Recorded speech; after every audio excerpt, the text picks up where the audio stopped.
did because I thought I had to. And yeah, I know that's not a very good excuse, but I'm not trying to excuse myself. I'm just trying to explain my actions. I'm sorry. Oh, terrible. Anybody die remembering what I did, I was as it is. I was as I am because I killed all these people. They deserve to die. They deserve to live a lot more than I did, but they... December 24th, 2007. Christmas Eve. What if I told you that the most dangerous phone call of the year wasn't from a stranger, but from someone begging for their life just yards away from where their children were about to die? 911. There's been a murder. There's 3 people dead that I can see right now. But here's what Linda didn't know as she made that horrifying discovery. The Rayal killers had been living in a trailer just 200 yards away, watching, waiting, planning this massacre for weeks. In the shadow of the Cascade Mountains sits Carnation, Washington, population barely 2,000. The kind of place where neighbors know your business, where leaving doors unlocked feels safe, where the worst crime is usually somebody's cattle wandering into the wrong field. But beneath the surface of this Norman Rockwell painting, something sinister was festering in the Anderson family. Wayne Anderson, 60, Boeing engineer. Steady paycheck, steady life, steady love for his family. His wife Judy, 61, the beating heart of the local post office, where she'd worked for decades collecting not just mail, but secrets, stories, and the trust of an entire community. They'd raised 2 children who couldn't have been more different if they'd tried. Scott Anderson, 32, the golden child. Everything a parent dreams of. Stable marriage to Erica, 2 beautiful children, 5-year-old Olivia with her infectious laugh, and 3-year-old Nathan, still small enough to believe the world was safe. And then, there was Michelle, 29 years old, and living in a trailer on mommy and daddy's property. While Scott built his American dream, Michelle collected grievances like other people collect stamps. Every family dinner felt like a reminder of what she wasn't. Every achievement of Scott's felt like proof of her own failures. But Michelle wasn't alone in her resentment. She had Joseph McEnroe, unemployed, directionless, and desperately in love with a woman who was about to lead him straight into hell. 2 weeks before Christmas, 2007, Michelle Anderson made a chilling admission in her confession. She had planned the killings for 2 weeks because she was tired of everybody stepping on her. 2 weeks. 14 days of looking at her parents' house. 14 days of watching Scott's children play in the yard. 14 days of planning the unthinkable. Joseph had purchased the weapons months earlier, a Smith & Wesson Model 19 Magnum revolver and a 9mm semi-automatic pistol. At the time, he probably told himself they were for protection. But weapons have a way of waiting for their purpose to reveal itself. The final insult came when Wayne and Judy did the unthinkable. They asked their adult daughter to start paying rent. After years of free housing, they wanted $400 a month. To Wayne and Judy, it was parenting. To Michelle, it was war. She also claimed Scott owed her $40,000, a debt that existed primarily in her imagination, but felt devastatingly real to her twisted sense of justice. 6:00 p.m., December 24th, 2007. While families across Carnation were settling in for Christmas Eve traditions, Michelle and Joseph loaded 2 handguns and walked 200 yards from their trailer to the main house. Picture this: Judy Anderson in the back room, carefully wrapping last-minute presents for Olivia and Nathan. Christmas papers scattered across the table, the tree lights twinkling. Wayne somewhere in the house, probably wondering why Michelle and Joseph hadn't joined the family celebration yet. They had no idea their daughter had come to kill them. Michelle crept toward her father, gun drawn, finger on the trigger. This was the moment. Years of resentment channeled into a single, irreversible action. Click. The gun jammed. In that split second of mechanical failure, Wayne Anderson might have lived. Michelle might have come to her senses. The entire tragedy might have been averted by a simple malfunction. Instead, Joseph stepped forward and fired the shot that shattered everything. Wayne Anderson fell dead in his own home, on Christmas Eve, killed by a man he'd tried to help. Judy heard the gunshot. Think about that moment. A mother's instinct recognizing the sound of violence in her sanctuary. She ran toward the noise, toward her husband, toward her own death. Joseph's bullets found her too. As she lay dying, he whispered an apology. Because apparently, saying sorry makes murder more palatable. The cleanup that couldn't hide the horror. 6:45 p.m. 2 bodies cooling in a house that should have been filled with Christmas joy. But Michelle and Joseph weren't done. They were just getting started. They dragged Wayne and Judy's bodies to a storage shed like they were clearing furniture. They frantically scrubbed blood from floors and walls, trying to erase the evidence of their savagery with household cleaners. Because in 45 minutes, Scott would arrive with Erica and the children, expecting Christmas Eve dinner with Grandma and Grandpa. The innocents walk into hell. 7:30 p.m. Scott Anderson pulled into his parents' driveway with his wife and children, probably arguing about whether the kids were too excited to eat dinner, probably looking forward to watching Olivia and Nathan's faces when they saw what Santa had left under the tree. He walked through that door expecting hugs and holiday warmth.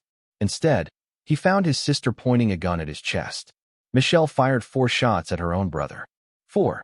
One pierced his neck, and Scott Anderson, devoted husband, loving father, son who'd never hurt anyone, bled to death on his parents' floor while his children watched.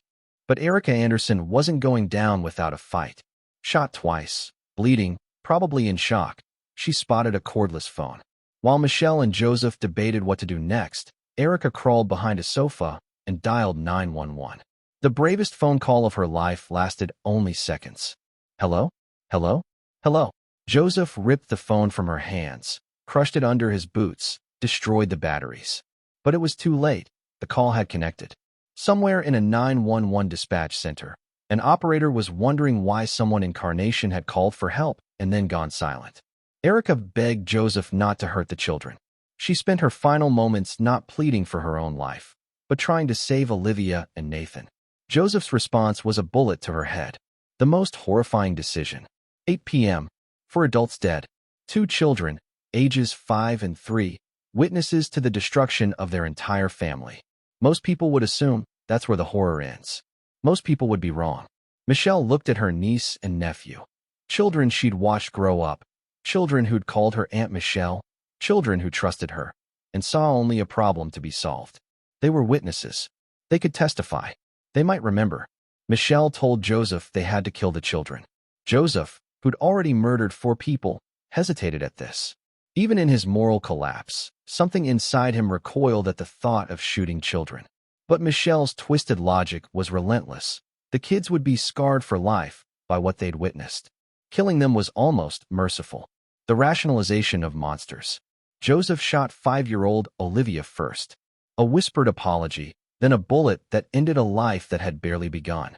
3-year-old Nathan was playing with the crushed batteries from the phone, still innocent, still unaware that his entire world had been destroyed in the span of an hour. I thought that holding myself or killing myself or doing anything, that anything I could do would go off and bring back these people or ameliorate the pain or something. I would. If you're enjoying this story, kindly do us a favor and subscribe to our channel. It is free and won't cost anything, but it means the world to us. We're just a small channel trying to grow. Thank you, and back to the video. Joseph later claimed the little boy looked up at him with understanding, as if Nathan somehow knew what was about to happen. With that haunting image burned into his confession, Joseph pulled the trigger one final time. The window closes. 8:15 p.m. 6 members of the Anderson family lay dead. 3 generations wiped out in just over an hour. But Erica's brief 911 call had set something in motion that Michelle and Joseph couldn't stop. 2 King County deputies were en route to investigate a disconnected emergency call. Michelle ran to the property's front gate and locked it, hoping to delay the inevitable. When the officers arrived, they found a quiet house, a locked gate, and no obvious signs of disturbance. They left. That brief reprieve gave Michelle and Joseph time to escape. But escape to where? They had nowhere to run, no plan beyond murder, no future that didn't end in prison or death. The flight to nowhere. December 25th to 26th, 2007. Christmas Day came and went with the Anderson family lying dead in their house while Michelle and Joseph drove aimlessly through the Pacific Northwest, heading first toward Canada, then changing course for Oregon. Did they drive past Christmas celebrations? Did they see families gathered around trees, opening presents, sharing meals? Did the contrast between the world's joy and their horror register at all? but guilt or curiosity or simple stupidity drew them back. On December 26th, as Linda was discovering the bodies and calling 911, Michelle and Joseph were driving past the crime scene, right into the arms of investigating officers. December 26th, 2007, 10:30 a.m. Linda's scream echoed through that house as she discovered what no best friend should ever see. But as police cars swarmed the Anderson property, Michelle and Joseph made the decision that sealed their fate. They came back. Maybe they wanted to see the chaos they'd created. Maybe they thought they could play innocent. Maybe they were just too stupid to stay away. Whatever their reasoning, when investigators saw a couple casually driving past an active murder scene, red flags went up immediately. Their cover story was pathetic. They were driving to Las Vegas to get married on the day after Christmas, while Michelle's entire family lay dead in their house. The confession that revealed everything. King County Jail, December 2007. Michelle Anderson's confession lasted more than 2 hours, a rambling admission of guilt mixed with justifications that revealed the depth of her narcissistic rage. She blamed her parents for asking for rent. She blamed Scott for borrowing money. She blamed Erica for being too close to Wayne and Judy. She blamed everyone except the person who'd planned and executed the murder of 6 innocent people. But between the self-pity and blame shifting, the truth emerged. This was premeditated murder, planned for weeks, carried out with cold calculation on the night when the victims were most vulnerable. Joseph's confession was different, the admission of a follower who'd let his weakness and devotion to Michelle turn him into a child killer. Justice delayed, but not denied. 2008 to 2016. The legal proceedings stretched for nearly a decade. Psychological evaluations, competency hearings, death penalty considerations. All while the community of Carnation struggled to comprehend how their peaceful town had become the site of Washington state's worst family massacre. Both Michelle and Joseph faced the death penalty, but ultimately received life sentences without the possibility of parole. 6 consecutive life sentences, meaning they will die in prison, forgotten and alone, while the memory of their victims lives on. The legacy of a Christmas Eve nightmare. Today, Miss Anderson, the result is pretty much preordained. Ms. Anderson, pursuant to your convictions, the law mandates that I impose 6 consecutive sentences of life imprisonment without the possibility of release or parole, plus a sentence of enhancement of 60 months on each count as well. I will impose the mandatory victims assessment penalty, the DNA fee. Restitution will be set at a separate proceeding, which you may waive your presence at if you so desire. I will waive all other non-mandatory fees and assessments, and that will be the order of the court. drive through Carnation, Washington, and you'll see a quiet community that looks much the same as it did in 2007. But locals know the truth, that just down the road from the town center sits a house where 6 people died on Christmas Eve, killed by the very family members who should have protected them. The Anderson property still stands. The storage shed where Wayne and Judy's bodies were hidden. The main house where Scott and Erica bled to death. The rooms where Olivia and Nathan took their last breaths. Silent witnesses to the night when Christmas became carnage. Linda, the friend who discovered the bodies, had to relive that horror through years of trials and appeals. A woman who just wanted to check on her best friend instead became the person who uncovered one of Washington's most shocking crimes. And somewhere in separate prison cells, Michelle Anderson and Joseph McEnroe served their life sentences, their names forever linked to a Christmas Eve that destroyed not just 6 lives, but an entire community's sense of safety. Final thoughts. This case forces us to confront an uncomfortable truth. Sometimes the people we trust most are the ones capable of causing the greatest harm. Family bonds that should protect can become chains that bind us to our killers. Wayne and Judy Anderson opened their home to Michelle and Joseph for years. Scott brought his children to visit their grandparents. Erica used her dying breath to call for help. They trusted their family. That trust killed them. The next time you gather with relatives, remember the Anderson family. Remember that love and loyalty should be earned, not assumed. Remember that sometimes the greatest danger doesn't come from strangers in dark alleys. It comes from the people sitting across from you at the dinner table. 6 lives lost, 2 killers imprisoned, 1 community forever changed. In every Christmas Eve incarnation, Washington, people remember the night when family became fatal. What do you think drove Michelle Anderson to such unthinkable evil? Was it jealousy, greed, or something darker? And could Joseph McEnroe have said no?